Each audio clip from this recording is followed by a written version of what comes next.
So most of you, I think, understood the previous video, but there's a lot of people who seem to have a mistake in the way that their reasoning works, where let us say I have the position that I think people should be able to drink water. I do have that position.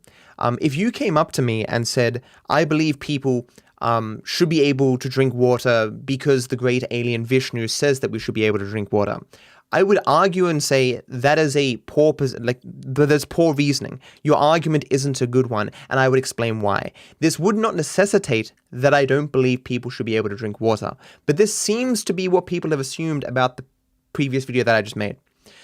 A person came into my chat and presented a flawed argument in favor of a position, and let's just say position Y, and I explained why this argument was wrong by explaining how laws work, to some extent, how human psychology works. This does not necessitate that I do not hold any sympathies toward position Y. I don't hold position Y at all. You've made assumptions, broad assumptions. I've seen people writing paragraphs of stuff that's completely irrelevant to everything in which I said. The person came in and made this case. So let us say X equals a certain amount of people, and Z equals a destination. And there's two paths to this destination, okay? The amount of people who are in this group X who would be willing to go to Z through path 1 is not the same amount of people who are willing to go through path 2. I say, I'm going to put a barrier to entry in front of here. Now, a person could say, wrongly, that this barrier is pointless, because look, people can still go this second path. But I would say, rightly, but that's not the same amount of people. If my goal of this barrier to entry is to reduce the amount of people who get to Z, this barrier to entry would work.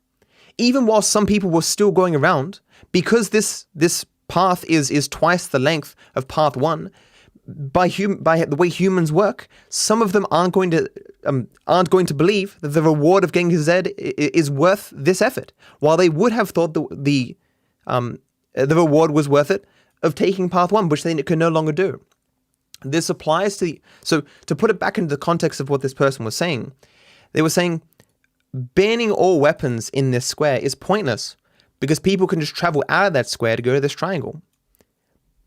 But how barriers to entry work, how human psychology works, how just laws, and let's not talk about other laws because I'll have to explain a few more things.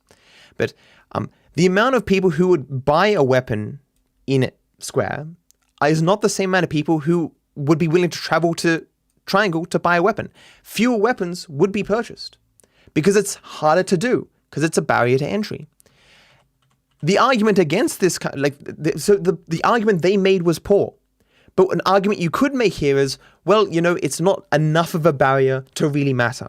Or the people who are not willing to travel to triangle to get the weapons are not the people that we care about denying anyway. Like the criminals are going to be the criminals. If without the law, the criminals would buy all their weapons. 100% of the criminals would buy the weapons in square. And if you make this barrier to entry where everyone has to move to triangle, 100% of the criminals will just buy them here. The only difference is, before 100% of the good-meaning people were buying weapons here, and now only 70% of the good-meaning people would be buying weapons here. The argument the person was making was a bad argument against the position. That doesn't mean there aren't other arguments that you could implement, you understand? The person didn't understand the purpose of barriers to entry and other things that I explained in that video. That's all I was explaining.